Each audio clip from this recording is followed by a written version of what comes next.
If you've ever been wandering through a department store, otherwise known as a fashion outlet with a few tables full of things that are not fashion so they can legally call themselves a department store, you may have found one holding what are known as gift books, which are books with vaguely amusing titles that you can give as presents to people for a 5-second laugh on Christmas or at a birthday because you can't think of anything that the giftee would actually want.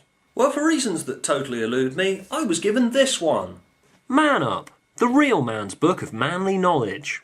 I'm guessing because the person who gave me this is a cretin who thinks that I care what they think. So to demonstrate that everybody should probably stop giving the publishing industry $9.99 for these bits of crap. No, really. You pay $9.99 for a brief smirk at the title. I'm not usually the one to use the "there are starving children around the world that could have used that money, you know," but fuck it. There are starving children around the world that could have used that money, you know. But still, someone bought me it, might as well read it. So, let's see if this handy guide can help me man up. Whatever the fuck man up's even supposed to mean by this point. Okay, I'm going to open the book now.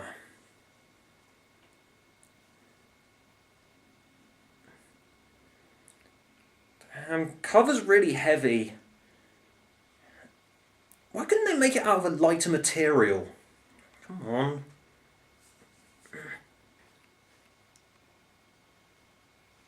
Almost got it, almost got it. Ah, there it goes. On the inside of the front cover, our author, Rob Green, offers us this introduction. This book reaches back to the knowledge and experience of yesteryear, when help was never just a mobile call away, GPS didn't exist, and toughness, mental as well as physical, and independence were valued far above technology. Right.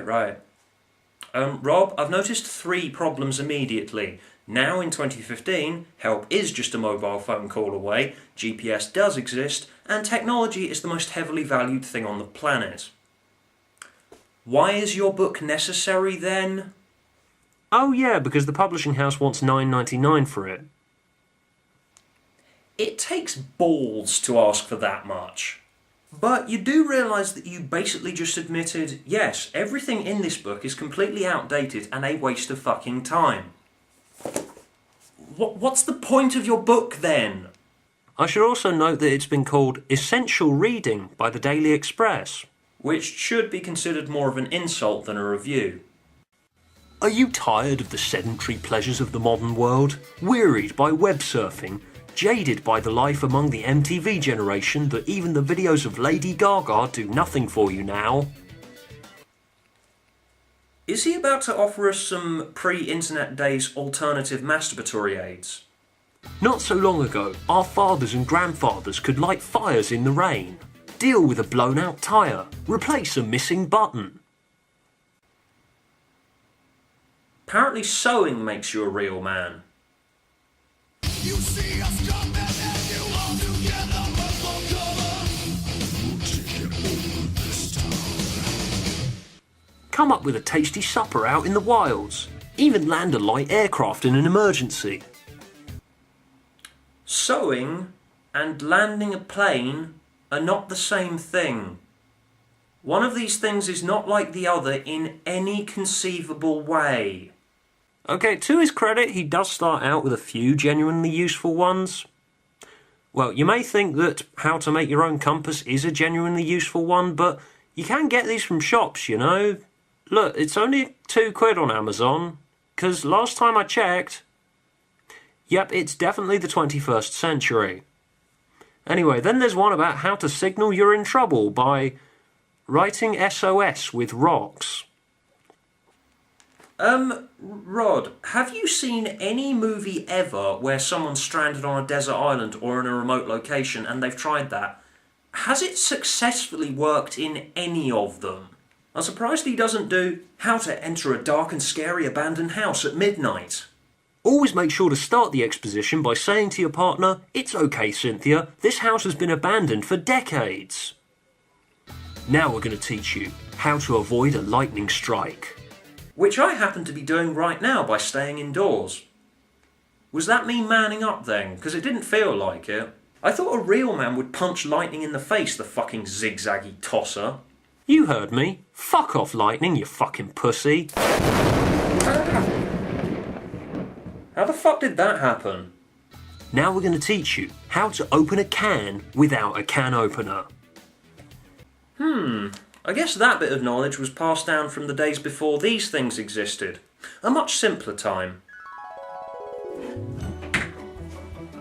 Hey food consumer, do you have trouble opening tinned foods designed in a strange way that means you would need a device that doesn't exist yet to open them?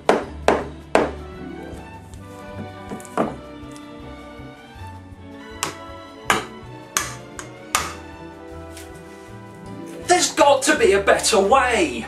Why not try a new can opener? Wow!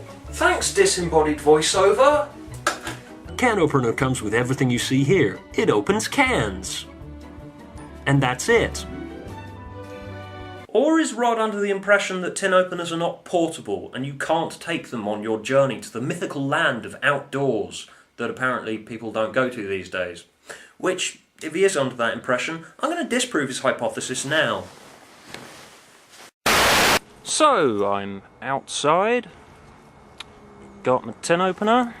So, let's see if it's still functional.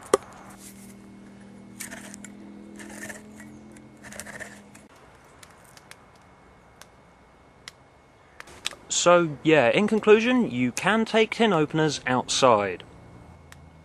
Okay, I must note that he does come up with one situation where knowing how to open a can without a can opener is a useful piece of information.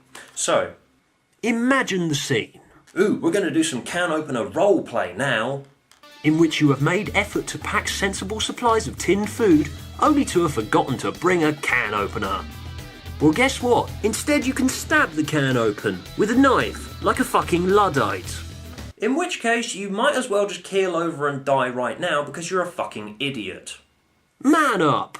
No completely pointless things that are more complicated than simple things invented specifically to make life easier. For a man to stay safe in the wilds, he'll need a full belly. What you don't want to do is let yourself get hungry, which will leave you feeling weak and tired and lacking in judgment. What, really, Rod? If I don't eat food, I'll feel weak?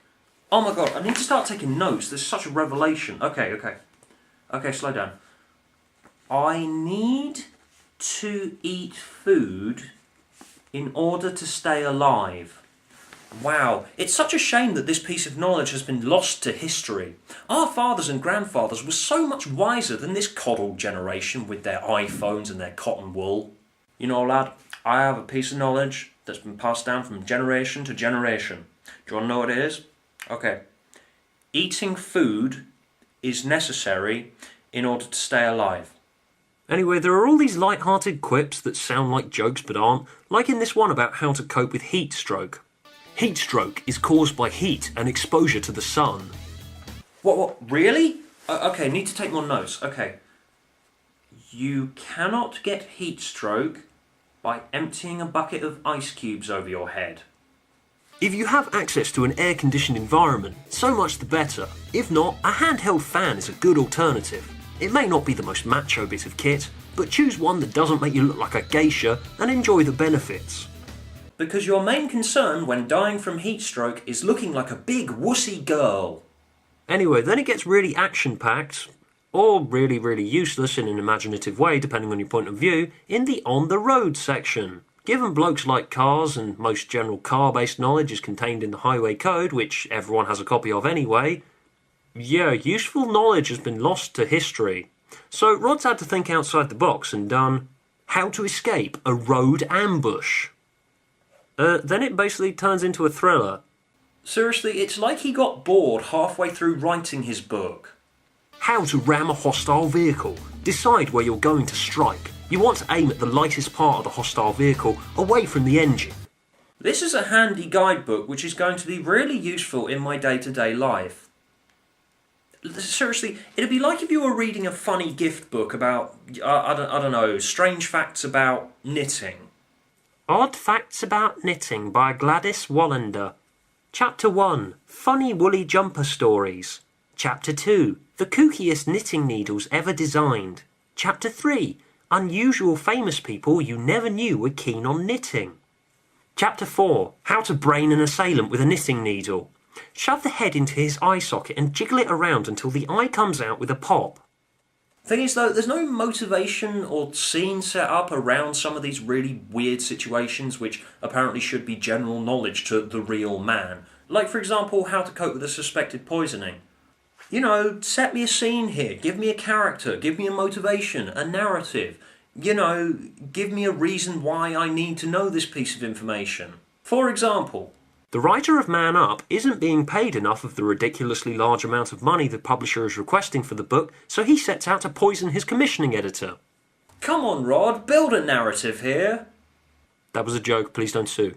Anyway, now let's do some of the stuff about fighting. Now, we're going to teach you how to talk your way out of a fight.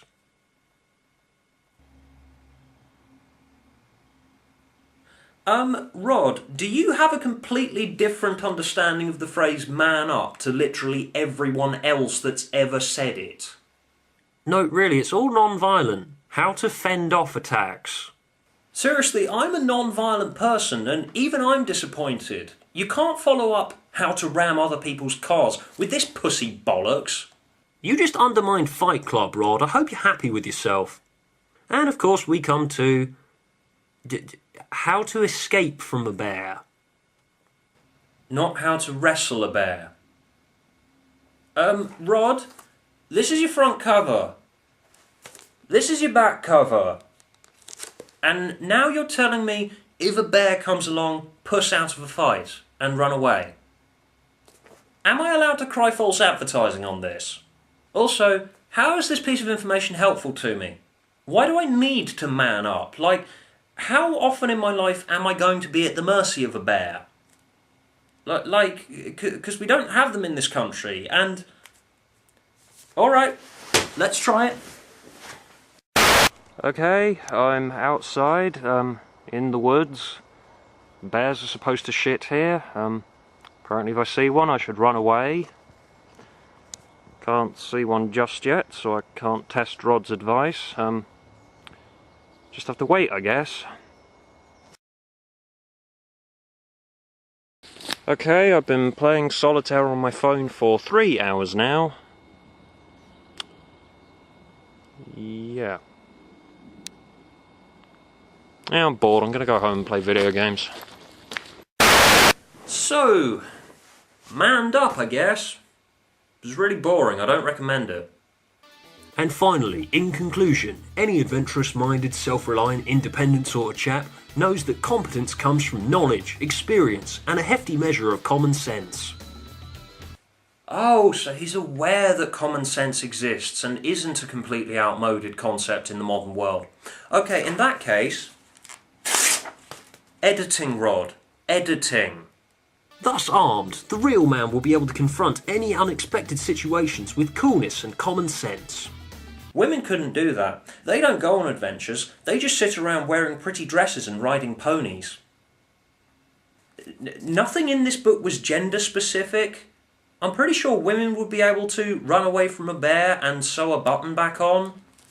Does genitalia dictate one's ability to cope with a suspected poisoning? Because I fucking hope not. So I think we've conclusively proven that the phrase man up is said by idiots who cannot operate a tin opener and therefore has absolutely no place in modern society. This has been Stubagful's Literary Review. Now man up, pussies. It's sewing time, bitches. Toss the wheel, spread the word throughout the legacy. Bad guys wear black, we tend to get to me.